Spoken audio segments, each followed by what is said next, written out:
Din Touré, bonjour. Bonjour docteur. Bienvenue sur Actu Matin. Vous êtes là pour qu'on parle un peu de cybercriminalité parce que c'est un sujet qui vous a intéressé. Vous y avez fait beaucoup d'élaboration d'ailleurs là-dessus. On va commencer déjà par faire un déblayage notionnel. C'est quoi la cybercriminalité à votre avis? Alors, merci docteur de me recevoir. Alors, la cybercriminalité, pour être court, pour moi, c'est une nouvelle forme de banditisme. C'est du banditisme moderne. En quelque sorte, c'est du vol numérique, en quelque sorte, puisque le vol a toujours existé. Et aujourd'hui, comme on le dit, le monde est un village planétaire. Planétaire. Donc, c'est juste ce vol qui a été déporté vers les réseaux Déplacé sociaux. c'est ça, Voilà. vers le numérique. Oui. Alors, vous avez écrit sur le phénomène. À quoi est-ce qu'il ressemble concrètement? Alors, la cybercriminalité, comme je l'ai déjà dit, voilà, ici, dans cette œuvre, c'est en quelque sorte, ce fléau-là est centré sur une enquête policière.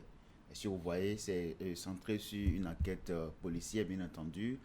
Et l'histoire a été racontée dans un cadre typiquement béninois, Oui. avec des jeunes qui sont impliqués, avec des cadres des institutions qui sont impliqués. Et Oui. notamment avec la police aussi, hein, qui peine beaucoup, en tout cas, à trouver des solutions de façon concrète. Est-ce que le phénomène a changé de physionomie d'hier à aujourd'hui? Parce que ça existe il y a quand même un bon moment. Oui, ça existe il y a un bon moment. Plus le temps passe, plus tout change, plus les idées sont développées parce que avant, par exemple, ces cybercriminels-là opéraient d'une autre façon. Mais aujourd'hui, avec le temps, vous allez vous rendre compte qu'il y a certaines techniques qui ne marchent plus. Parce que avant, on pouvait t'appeler par exemple, voilà, pour dire qu'il y a peut-être une sœur qui quittait par exemple le Canada avec des ordinateurs, avec des téléphones portables et tout. Et par la suite, la sœur est peut-être tombée malade et tout. Et puis, disent, voilà, on va, c'est-à-dire, ce bandit-là, derrière l'écran, dit que voilà, je décide maintenant de t'offrir tous ces éléments-là, quelqu'un qu'on ne connaît même pas. Et donc, ils ont quand même réussi à faire beaucoup de victimes. Mais aujourd'hui, cette technique-là, elle est devenue obsolète. Ça ne marche Donc, plus. voilà, par la suite, ils ont quand même développé beaucoup d'autres stratégies pour pouvoir opérer. Alors, est-ce que fondamentalement la lutte engagée par le gouvernement a eu des impacts en tant que tel, en dehors du fait qu'on a arrêté des jeunes qu'on a mis en prison? Bien sûr, ça a vraiment un impact très très remarquable Ah parce oui? que sur les réseaux sociaux, avant, il n'était pas rare de constater sur chaque post sérieux quelqu'un qui vient dire, voilà, qui vend des portefeuilles magiques et tout, en tout cas pour pouvoir escroquer. Mais aujourd'hui, ces genres de publications-là sont en voie de disparition. On ne rencontre plus, voilà, presque jamais. Il y a également les agitations dans les rues et tout qui sont en train de cesser. Nous sommes en train quand même de nous rendre compte que aujourd'hui la jeunesse est conscientisée et aujourd'hui la plupart des jeunes savent que vraiment il faut amasser sa fortune à la sueur de son front et non, comment dirais-je, En abuser escroquant, oui. des pauvres gens sur les réseaux sociaux. Qu'est-ce que vous pensez de la lutte telle qu'elle a été menée? Alors moi je suis satisfait, je suis fier parce que l'image du pays a été soignée.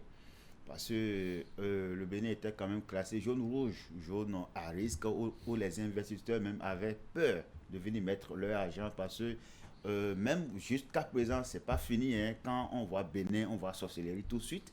Quand on parle du Bénin, on parle, t'as dit, on voit Anak en quelque sorte. Donc l'image du pays est en train d'être lavée parce que la prison fait peur à tout le monde. Donc la prison fait peur à tout le monde. Et donc chaque jeune aujourd'hui est en train de se ressaisir et de trouver quand même d'autres solutions pour pouvoir en tout cas se faire de l'argent. Alors, j'ai posé la question à savoir si la lutte elle est vraiment efficace parce que justement, même en prison, les jeunes continuent justement de faire leur opération. Est-ce que c'est véritablement une lutte, ça? Bon, ça, je ne sais pas.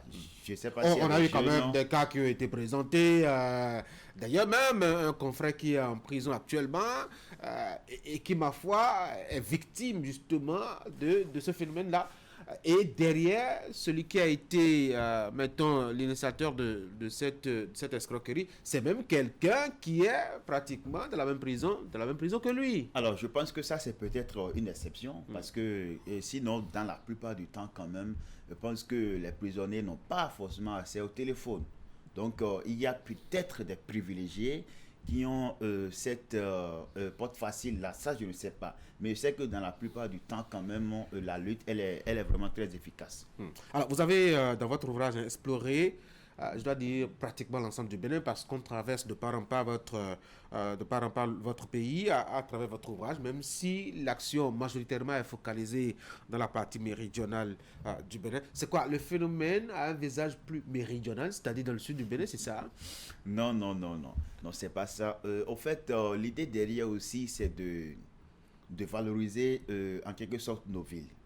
Les villes béninoises, c'est-à-dire Cotonou, Boycon, Parakou, etc., etc. Et vous savez que toutes les institutions, presque toutes les institutions sont au sud.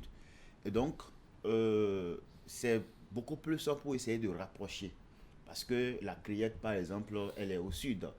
En tout cas, les tribunaux, les grands tribunaux sont également ici. Donc, voilà pourquoi l'histoire a été racontée à Cotonou, avec peut-être des escales à Parakou, à Boycon, etc., etc. Donc, cela ne veut pas forcément dire que c'est ici que la chose se passe. C'est un peu partout, c'est une plaie mondiale. Donc, c'est un peu partout, juste que c'est un choix délibéré que j'ai fait de raconter cette histoire-là à Cotonou. J'ai vu que vous aviez donné des noms, notamment du Nord, à vos personnages, en tout cas les plus intéressants et dans les meilleurs rôles.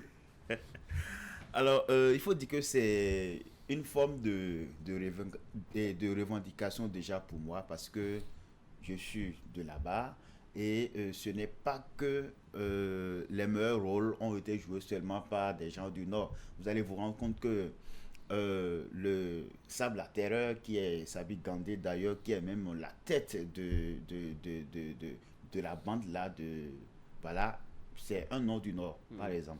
Et donc, il y a beaucoup de personnes quand même qui ont joué de très mauvais rôles, que ce soit des noms du Sud ou du Nord Bénin. J'ai vu que les hommes ne sont pas très bien peints, en tout cas dans votre ouvrage. Ah, voilà, j'ai essayé de mettre en lumière, sinon de magnifier déjà la femme, parce que la femme Elles ont joué les meilleurs rôles. Oui, oui, mais justement, parce que C'est pour être galant et gentil avec elles, c'est ça? bon, on peut dire ça. Il faut dire que souvent, la femme n'est pas reconnue à sa juste valeur. Elle est parfois marginalisée. Et puis, j'ai décidé quand même de jouer ma partition à moi pour dire que la femme également peut. La femme également peut être un élément déterminant dans la lutte contre la cybercriminalité ou bien même dans une enquête policière parce que vous vous rendez compte que le personnage Mariam, c'est grâce à elle que l'enquête a abouti parce que c'est elle qui a apporté son soutien à son époux Gounou qui est inspecteur de police impliqué dans cette affaire, sinon dans cette enquête. Mais il y a aussi que dans la réalité, les femmes ne jouent pas forcément les bons ou les meilleurs rôles dans ce phénomène. Dans le phénomène de... La cybercriminalité. Vous êtes en train de dire que les femmes également sont impliquées. Tout à fait. Oui, mais justement, comme je le dis, il n'y a pas d'exception. Parce que même dans cette œuvre-là, vous allez voir que même il y a certains policiers qui sont impliqués. Il y a des cadres même voilà, qui sont également impliqués. En tout cas, des enseignants qui sont impliqués. Tout le monde est impliqué dans cette affaire. Il n'y a pas, c'est-à-dire, voilà, c'est pas une histoire de sexe, de religion ou de quoi que ce soit. Tout le monde est impliqué. Comment vous expliquez que ce phénomène a explosé autant? Alors, je pense que c'est peut-être la part du gain facile. Les gens ne veulent plus suer, les gens ne veulent plus travailler comme cela se doit. Alors, en écrivant cette œuvre, quand même, j'ai essayé de poser des questions, de mener mes petites enquêtes et tout dans les rues. Et il y a des gens qui m'ont fait comprendre que c'est peut-être dû à la pauvreté, c'est peut-être dû au chômage et tout. Mais moi, je pense que ce n'est pas une raison. Parce qu'il y a des gens qui croupissent dans la pauvreté, qui sont au chômage, mais qui n'ont jamais emprunté ce chemin-là. Peut-être qu'ils Donc n'ont c'est pas eu juste peut-être qu'ils n'ont pas eu l'opportunité de faire du mal pour avoir de l'argent. oui, mais justement, c'est une question d'éducation, c'est une question de conscience également. Vous voyez un peu, comme je le dis au début, la cybercriminalité, ce n'est pas nouveau, c'est du vol au fait. Jusque ça se fait sur les réseaux sociaux, dans le numérique. Sinon, le vol a toujours existé. Maintenant, il y a des gens qui volent, qui, en quelque sorte, n'ont pas de, de remords à faire du mal ou à voler. Mais dans le même temps, il y a des gens qui souffrent plus que, mais qui n'ont jamais songé voler. Et vous faites intervenir aussi l'occultisme dans le phénomène. Quelle est sa place justement dans la prospérité de ce mal? Oui, justement, parce que on ne peut pas parler de ce fléau-là sans parler en quelque sorte du vaudou. Parce que ils utilisent ça souvent pour pouvoir endormir les victimes. Vous voyez un peu comme dans cette œuvre-là. Mais j'ai essayé en quelque sorte de présenter le vaudou autrement dans cette œuvre. Parce que le vaudou n'est pas là pour faire du mal. Voilà, c'est pas là pour faire du mal. Parce que lorsqu'ils sont allés voir le vieux Bokonon au village, dans un village lointain, dans le nord Bénin, Bori, le vieux leur a fait comprendre qu'il n'est pas là pour les accompagner dans ce sens-là. Mais par la suite, ils sont passés par derrière pour pouvoir convaincre l'assistant du Bokonon qu'ils ont corrompu avec de l'argent, qui leur a en quelque sorte confessionné, je vais dire, un faux fétiche grâce à qui ils opèrent. Donc, ça veut dire que le vaudou, en réalité, n'est pas là pour faire du mal, mais ça, c'est-à-dire, c'est comme un couteau, comme on le dit. On peut utiliser un couteau pour couper des oignons, on peut l'utiliser à la fois pour pouvoir tuer. Donc, lui, il est juste là pour obéir. Donc, c'est en quelque sorte ça. Et là-dessus, il y a un travail à faire fondamentalement parce que là, on a bien l'impression que le vaudou a été terni, notamment à travers ce phénomène. Et désormais, les gens semblent convaincus que c'est sur ça que se base justement le phénomène, ou se basait le phénomène pour pouvoir prospérer. D'ailleurs, on a vu des sacrifices humains qui se sont multipliés entre-temps au Bénin, Oui. rien que pour ça. Oui, justement. Alors, comme je le dis, ce n'est pas le vaudou en lui-même qui est là pour faire du mal. Ça dépend de celui qui en fait usage. Donc, c'est un peu ça.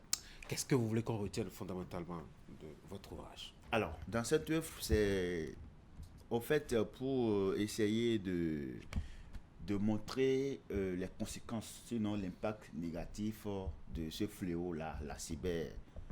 Criminalité. Voilà, la criminalité sur le plan social d'abord, sur le plan culturel, non pas culturel forcément, sur le plan juridique Okay. et sur le plan spirituel. Parce que les conséquences, il y en a eu, que ça soit sur le plan social, puisqu'il y a eu des décès.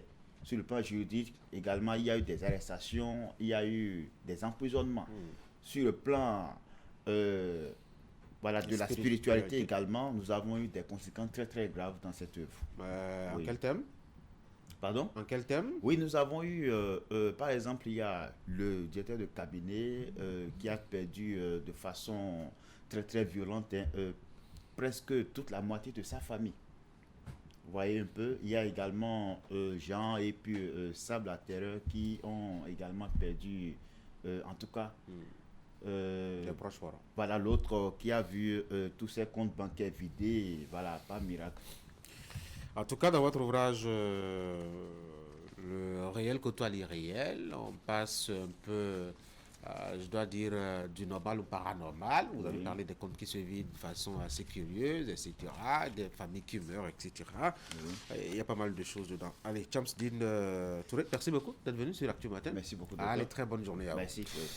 Mesdames et messieurs, de la suite d'Actu Matin, je dois vous notifier que nous aurons à débattre tout à l'heure, mettons, de la question de l'industrialisation au Bénin. Quelle est la marche que nous avons pu effectuer jusque-là? Quelles sont les avancées dans la matière.